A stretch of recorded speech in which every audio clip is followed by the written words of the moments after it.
Allahu Azza wa Jalla e mbron besimtarin. Është mbrojtës i tij. Sepse ai lutet Allahut Azza wa Jalla. Dhe Allahu lutsin nuk e kthen duar bosh. I jep, e mbron. Allahu Azza wa Jalla besimtarin e këtë mirësinë këtë dunja, besimtarin e përmend për të mirë. Ai përmend Allahun dhe Allahu Azza wa Jalla e përmend ata.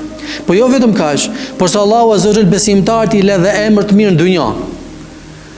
Është një hadith ku thot kur Allahu Azza wa Jalla e do një person, e normal që ky që do Allahu është besimtar, nuk është. Thret Xhibrilin alayhis salam. Dhe i thot, o Xhibril, unë e dua filanin. Prandaj duaj atë. Xhibrili alayhis salam e do.